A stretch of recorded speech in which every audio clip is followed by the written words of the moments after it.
that, as I said before, and he said earlier, doesn't have a law, but does have some type of regulation.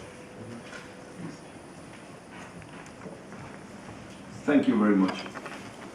Firstly, I would like to thank the organization for kindly having convoked the representation of Mexico to this forum. As you all may know, Mexico has undergone a transition. In December 2012, a new president was elected, Mr. Enrique Peña Nieto. There has been a profound change since the current administration belongs to a different political party from the one ruling for the last two presidential periods. Mexico has suffered various changes and transformations for the last decade, which have led to a better and more efficient democracy. And today, we can grasp some of the results of the new government with striving objectives that has fostered citizen participation in public matters. Some of those transformations I am talking about are the integral reforms made in education, energy, and telecommunication sectors, as well as in ground of economic competitiveness and human rights, to mention a few. These changes do not only demonstrate the progress that we have achieved as a country, but also determine that the Congress is working effectively and closely to society in order to tend to the collective interest. Therefore, the openness and the constant dialogue that today is sustained between a society with a more active role and the government demand an adequate regulation that guarantees an equal access to the authorities and that enhances transparency in the promotion of concerns and interests.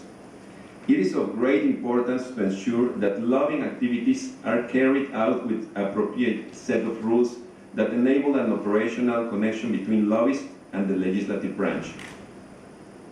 Throughout Mexican history, there have been several attempts to create a legal framework that embodies the principles and guidelines of lobbying.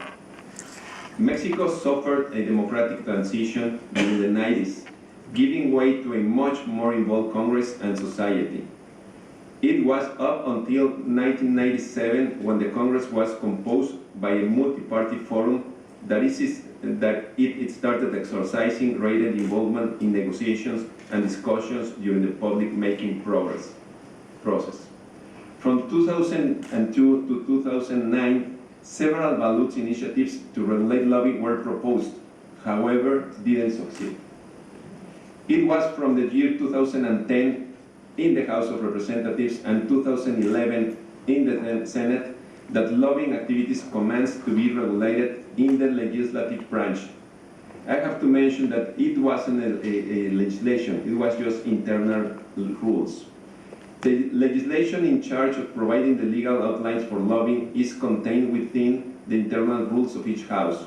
Since then, some amendments have been made and several initiative ballots and decree projects have been proposed. Let me mention some of the aspects that are enclosed in the rules of both houses. Concepts of lobbying and lobbyists. The rules to be met by lobbyists that intend to influence the legislative process in the House of Representatives. The requirements for the enrollment in the lobbyist registry. Nowadays, we have 238 lobby firms registered. The transparency in the lobbying process, as well as cases of suspension or sanction, among others. It is important to mention that Mexico participated in the Forum in Transparency and Integrity in Lobbying last June. This space for reflection and exchange of good practices has given us the opportunity to identify the weaknesses in the Mexican regulation on lobbying.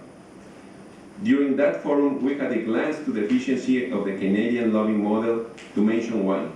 And so we detected practical elements from international experience that may be implemented in Mexico in order to fill the gaps and optimize current lobbying activities in the country.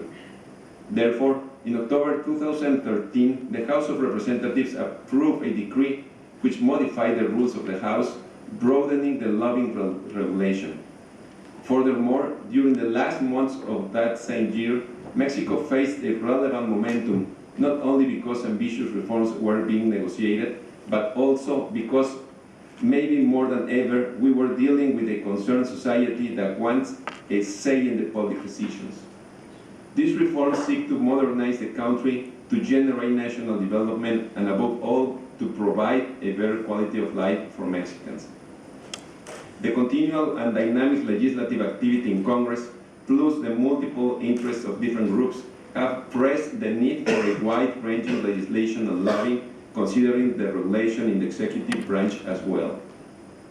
During this period of profound changes, stakeholders and pressure groups have focused on their concerns, and society in general has played a pretty active role in the effective policy-making process. Like I mentioned before, this is mainly because democracy in Mexico has reached a point in history where the decision makers need to provide valuable insights and data to grant equal access to stakeholders throughout development and implementation of public policies. Therefore, it results fundamental to update the set of rules that are operating, to widen the framework, to identify benefits, and to monitor performance. To that date, the government is working on a law project that effectively safeguards the transparency and integrity of the decision-making process in general and lobbying practices in particular.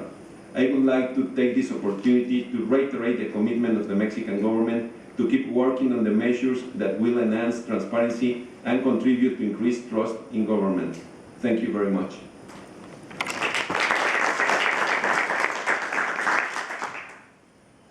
Thank you, Mr. Ortega. Mexico is one of the examples of those that have been working for a long time, but not yet there. Actually, our research has shown that many of the laws that have been passed in some countries are reactive to scandals and are not comprehensive enough or do not have a forward-looking and a real understanding of the issues. So this is hopefully the case in Mexico, that even if it's taking long, this is what is happening, and all the issues are taken into account. For example, legislative, executive, as you mentioned. In other countries that are at the same stage as Mexico, for example, have only regulated executive or certain ministries. For example, in the case of Italy, they have only the Ministry of Agriculture have their own rules for lobbying the ministry. In the case of Argentina, also, it's only rules regarding the executive. Others have rules like the Netherlands or Mexico, only the legislative. Thank you for the experience of your government, and I'm sure there are going to be questions afterwards. So we move on now to Ulrika Gilnes, who's part of our team at the OECD.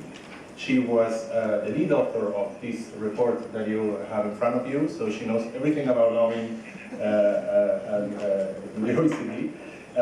She's a policy analyst at the Public Sector Integrity Division. She works on integrity issues, of course, on anti-corruption, lobbying. As I said, she's a lead author. Before joining the OECD, Ulrika worked at the European Center for Development Policy Management, the European Commission, and the United Nations High Commissioner for Refugees. So, Ulrika, the floor is yours.